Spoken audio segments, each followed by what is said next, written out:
Hello everyone, welcome back to target for IQ. मेरा नाम है वैभव। आइए अपनी लीगल करंट अफेयर्स की क्लास स्टार्ट करते हैं। और जो पहला जजमेंट है वो है Indian Medical Association versus Union of India. ये जो केस है, ये केस रामदेव से रिलेटेड है। आपने देखा होगा पहले कि रामदेव का सुप्रीम कोर्ट में मैटर चल रहा था। हुआ क्या था, जब कोरोना आया था तो रामदेव ने फ्रंट फुट पे आके बोला था कि उनके द्वारा उनके कंपनी के द्वारा जो बनाई गई मेडिसिन है, आई गेस कोरोनिल नाम था उस मेडिसिन का, कि जो भी जिसको कोरोना है, अगर वो कोरोनिल मेडिसिन कंज्यूम करता है, लेता है, तो उसको बहुत जल्दी कोरोना ठीक कर देगा और आगे भी कोरोना से कोई भी उसको परेशानी नहीं होगी। और साथ ही साथ रामदेव ने ये भी बोला था कि एलोपैथी जो मेडिसिन हैं या एलोपैथी का जो माफिया है, ये जो जितने भी जिनको भी कोरोना हो रहा है उनको वो एलोपैथी की मेडिसिन नहीं लेनी चाहिए, इंस्टेड मेरी मेडिसिन लेनी चाहिए और आप जल्दी ही रिकवर कर जाएंगे। इससे क्या हुआ, जो मेडिकल एसोसिएशन थी वो सुप्रीम कोर्ट गई और उन्होंने बोला कि जो रामदेव प्रचार कर रहे हैं, एडवर्टीजमेंट कर रहे हैं, फोर्स एलिगेशंस लगा रहे हैं मेडिकल काउंसिल यानी कि एलोपैथी की जो डिपार्टमेंट है, ये फॉल्स एलिगेशंस लगा रहे हैं और आप इनको बोलिए कि ये ना करें। सुप्रीम कोर्ट ने नोटिस भेजा कि आप ये करें, अगर आपके पास एक वैलिड ग्राउंड है, रीज़न है, तो आप आके हमें बताइए, नहीं है तो आप ये जो एलिगेशन, ये जो आप एडवर्टीजमेंट कर रहे हैं, ये वहीं आप रोक दीजिए। रामदेव ने कुछ नहीं करा, इवन दो वो अपनी जो एडवर्टीजमेंट है उसको आगे कंटिन्यू करते रहे। इससे क्या हुआ, सुप्रीम कोर्ट ने फिर कंटेम्प्ट नोटिस भी उनको भेजा कि अगर आप नहीं रोकते तो हम आप पे कंटेम्प्ट प्रोसीडिंग स्टार्ट कर देंगे। ये नोटिस मिलने के बाद भी रामदेव बाबा नहीं रुके, वो दोबारा से वही एडवर्टीजमेंट करते रहे कि आप इनकी मेडिसिन ना ले, एलोपैथी की कुछ नहीं है, ये माफिया है, आपके और ऑर्गन्स भी ख़राब कर देंगे, आपको सिर्फ कोरोनिल मेडिसिन लेनी चाहिए। ठीक, अब क्या हुआ, सुप्रीम कोर्ट ने समझा कि ये कंटेम्प्ट प्रोसीडिंग को भी मतलब कंटेम्प्ट नोटिस को भी फॉलो नहीं कर रहे हैं, तो अब उनको इनके खिलाफ एक प्रोसीडिंग स्टार्ट कर देनी चाहिए। तो रामदेव बाबा ने क्या करा, जब इनको लगा, अब लगा कि सुप्रीम कोर्ट नहीं मानेगी और इनके अगेंस्ट प्रोसीडिंग स्टार्ट हो जाएगी, तो रामदेव बाबा ने अपोलॉजी दी पब्लिकली कि मैंने जो बोला था उसके लिए मुझे माफ़ कर दीजिए और ये जो कंटेम्प्ट प्रोसीडिंग्स मेरे अगेंस्ट चल रही है उसको भी बंद कर दीजिए। बस सुप्रीम कोर्ट ने बोला कि नहीं, हमने आपको बहुत चांस दिए, आपने उस चांस को बिल्कुल नहीं माना, बट अब आप पे कंटेम्प्ट प्रोसीडिंग स्टार्ट होगी और जो भी कार्रवाई होगी लॉ के तहत वो कंटिन्यू की जाएगी। ठीक, यहाँ पे ये सभी लिखा है, देखिए, despite assurance the court express dissatisfaction with the apology submitted by Patanjali, यानी कि जो पतंजलि ग्रुप ने अपोलॉजीज दी थी पब्लिकली, अब सुप्रीम कोर्ट उस अपोलॉजी से, उस माफी नामे से सेटिस्फाइड नहीं है।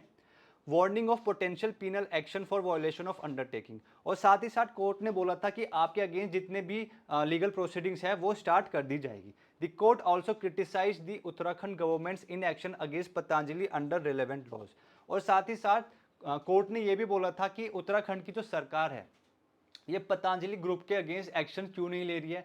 ठीक, तो केस का आपको सिर्फ नाम याद रखना है, 1% अगर आ गया, Indian Medical Association versus Union of India. Next case भी यही है जिसमें सिर्फ ये बताया गया था कि जो पतंजलि आयुर्वेदिक लिमिटेड की जो कंपनी है उनके जो लाइसेंस है उसको सस्पेंड कर दिया गया है। ठीक, किसने करा, उत्तराखंड सरकार ने उनके लाइसेंसेस को सस्पेंड कर दिया है। और साथ ही साथ पतंजलि के साथ साथ जो other sisters concern Divya pharmacy थी उसके भी लाइसेंस को उन्होंने सस्पेंड कर दिया गया है। ठीक, तो दोनों केस में केस का जो नाम है सेम ही है। थर्ड जो हमारा जजमेंट है वो है डोली रानी वर्सेस मनीष कुमार चंचल। हिंदू मैरिज में जैसा हम जानते हैं कि अगर कोई दोनों पार्टी अगर हिंदू है और वैलिड मैरिज करना चाहते हैं तो अकॉर्डिंग टू सेक्शन 7 उनको जो रिचुअल्स हैं वो फुलफिल करने पड़ेंगे। जो सेक्शन 7 बोलता है कि दोनों हिंदू होने चाहिए और दोनों पार्टी में से किसी एक पार्टी के जो रिचुअल्स हैं वो फुलफिल करने चाहिए at the time of marriage. ठीक, जरूरी नहीं है दोनों पार्टी के रिचुअल्स हों, अगर किसी एक पर्टिकुलर पार्टी के भी रिचुअल्स फुलफिल हो गए तो वैलिड आपकी जो मैरिज है उसको वैलिड हिंदू मैरिज मानी जाएगी। ठीक, ये बात करता है हमारा section 7 of Hindu marriage act. इसके साथ साथ एक सेक्शन और है, section 8 of Hindu marriage act, जिसमें बोला गया है कि जब आपकी मैरिज हो जाती है तो आपको अपनी मैरिज को रजिस्ट्रेशन करना पड़ेगा, यानी रजिस्टर्ड मैरिज करनी पड़ेगी। ये बताता हमारा सेक्शन नंबर 8। और अगर आप नहीं करते हो तो आप पे 25 रुपये का आई गेस फाइन है, वहाँ पे जो दे रखा है सेक्शन नंबर 8 में कि 25 रुपये का आपको फिर फाइन देना पड़ेगा। बट सेक्शन नंबर 8 में ये कहीं नहीं लिखा कि आपकी अगर मैरिज हो जाती है, लीगल मैरिज हो जाती है, तो आपको रजिस्ट्रेशन करना ज़रूरी है, यानी मैंडेटरी प्रोविज़न नहीं है। सेक्शन 8 में सिर्फ ये लिखा है अगर आपकी शादी होती है तो आपको रजिस्टर करवा लेनी चाहिए, ठीक। तो इस केस में क्या हुआ था, Supreme Court has ruled that Hindu marriage is considered invalid if necessary ceremonies are not conducted and registration alone can not validate such marriage. इस केस में सुप्रीम कोर्ट ने बोला है कि अगर पार्टी सेक्शन 7 में जो रिचुअल्स हैं, जो सेरेमनीज हैं, उसको अच्छे से फुलफिल नहीं करती, यानी कि वैलिड मैरिज नहीं होती अकॉर्डिंग टू सेक्शन 7, और आप अगर जाके सेक्शन 8 में रजिस्टर्ड करा लेते हो तो उस मैरिज की कोई भी वैल्यू नहीं है इन दी आइज ऑफ लॉ। क्योंकि सेक्शन 7 क्या बोलता है कि आप दोनों पार्टी में से कोई एक पर्टिकुलर पार्टी की जो सेरेमनीज हैं, जो चलती हुई आती हैं, अगर किसी एक पर्टिकुलर पार्टी की सेरेमनी हम फुलफिल करते हैं मैरिज के वक्त, तो वो जो मैरिज हुई है वो आपकी लीगल मैरिज कंसिडर की जाएगी, ठीक। तो यहाँ पे इन्होंने क्या करा, सेक्शन 7 में जो मैरिज के जो रिचुअल्स होते हैं, जो सेरेमनीज होती हैं, वो तो फुलफिल नहीं करें। तो जब ये फुलफिल नहीं करें तो आपकी मैरिज शून्य है, वैलिड नहीं है। बट अगर आप सेक्शन 8 में जाके रजिस्टर्ड कराते हो इस इंटेंशन से कि मैरिज तो चलो हमारी वैलिड नहीं मानी जा रही, बट हमने रजिस्ट्रेशन करा लिया, तो लीगली रजिस्ट्रेशन माना जाएगा ये। तो कोर्ट ने ये बोला कि आप अगर इस इंटेंशन से जा रहे हो कि सेक्शन 8 का सहारा लेके कि हमारी जो मैरिज ऑफ सेक्शन 7 में वैलिड नहीं है, हम अगर सेक्शन 8 में जाके रजिस्टर्ड करा लेंगे तो वो वैलिड हो जाएगी, तो ऐसा आपका मानना बिल्कुल गलत है, ठीक। तो याद रखना, ये आप मेंस में यूज कर सकते हो। जब यूपी का पेपर आएगा, यूपी पीछे जाएगा, तो डोली रानी वर्सेस मनीष कुमार चंचल। नेक्स्ट जजमेंट है हमारा Supreme Court Bar Association versus BD Kaushik. अब इस केस में क्या हुआ है, सुप्रीम कोर्ट ने ना, जो सुप्रीम कोर्ट बार एसोसिएशन के जो इलेक्शंस होते हैं, उस इलेक्शंस में 1/3 सीट रिजर्व कर दी गई है वुमेन्स की, ठीक। जैसा कि हम सब जानते हैं, सुप्रीम कोर्ट बार एसोसिएशन में कमिटीज होती हैं, junior committee, senior committee. Junior में आई गेस 9 और सीनियर में 6 सीट्स होती हैं, ठीक। तो अब से जितने भी सुप्रीम कोर्ट बार एसोसिएशन जब जब इलेक्शन होंगे, वहां पे 1/3 सीट रिजर्व कर दी जाएगी वुमेन की। किस केस में बोला गया है, Supreme Court Bar Association versus BD Kaushik. Next case, Rahul Kumar Yadav versus state of Bihar. Supreme Court has ruled that the plea of juvenility can be raised at any time even after the disposal of case. जैसे हम सब जानते हैं, juvenile justice act है, जहाँ पे कि अगर किसी भी माइनर के साथ कोई भी इंसिडेंट होता है, कोई भी हैपनिंग होती है, और तो उसमें जुवेनाइलिटी में वो वहाँ पे फॉल कर जाते हैं, यानी कि जो भी एक्यूज्ड है, जिसने क्राइम किया है, ठीक, और उनकी एज अगर कम है तो वो जुवेनाइलिटी में आएंगे, वो सीधा आईपीसी उन पे ये सब गवर्न नहीं होगी। तो यहाँ पे यही बोला गया है कि जब भी कोई क्रिमिनल केस चलता है किसी व्यक्ति पे, तो वो अपने आप को डिफेंड करता है। तो डिफेंड करने के लिए उस पे जो जो ग्राउंड्स हैं, जो जो लगता है कि अगर मैं ये ग्राउंड्स लूँगा, रेज करूँगा कोर्ट के सामने, तो मैं बच सकता हूँ, ठीक। तो ये जो ग्राउंड्स उसको रेज करने हैं, जनरली क्या होता है, आपका टाइम होता है कि आपको अपने इश्यूज या जजमेंट से पहले ये ग्राउंड्स रेज कर लेने चाहिए, जो कोर्ट के सामने आप प्रस्तुत करें कि ये ग्राउंड्स थे, ये फैक्ट्स थे, और ये फैक्ट्स मेरे फेवर में आ रहे हैं, मुझे पनिशमेंट नहीं मिलनी चाहिए, ठीक।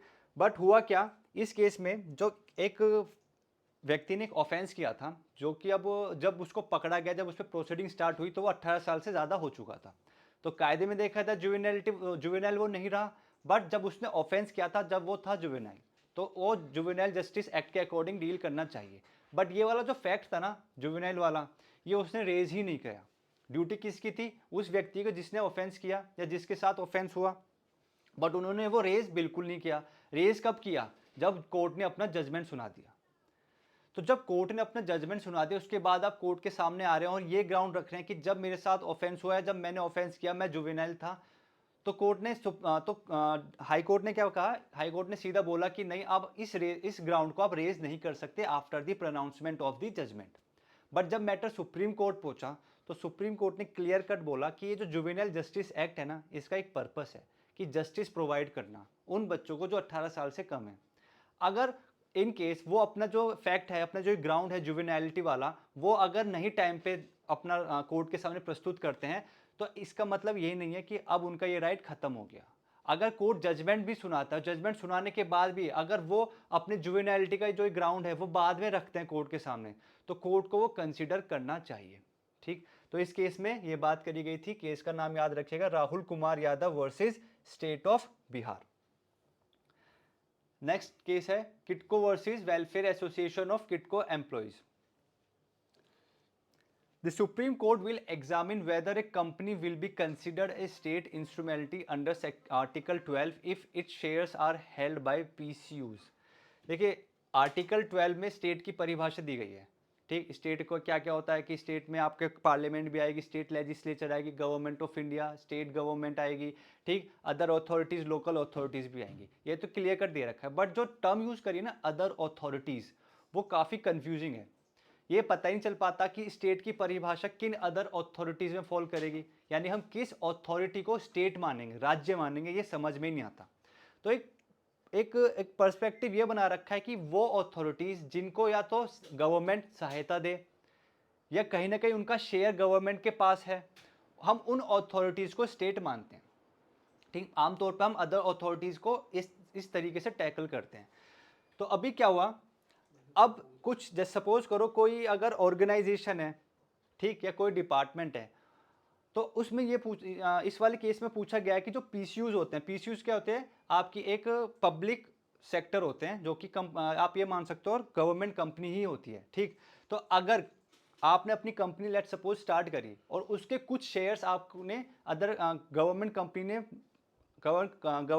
ने आपके कुछ शेयर्स ले लिए, तो क्या वो जो आपकी जो कंपनी है वो स्टेट की परिभाषा में आएगी अकॉर्डिंग टू आर्टिकल 12 या नहीं आएगी? ये मैटर इस केस में उठा है और इस केस में सुप्रीम कोर्ट अपना फैसला सुनाएगी। अभी नहीं सुनाया, इन फ्यूचर सुनाएगी, और क्या सुनाएगी, क्या रहा जजमेंट, वो मैं आपको बता दूंगा। बट आज की क्लास में हमने ये जजमेंट्स पढ़े हैं और ये जजमेंट्स के नाम जरूर याद रखना, एक आधा केस जरूर फंस सकता है आपके, चाहे यूपीएपीओ का पेपर हो या यूपी पीसीएसजे का पेपर हो। Thank you.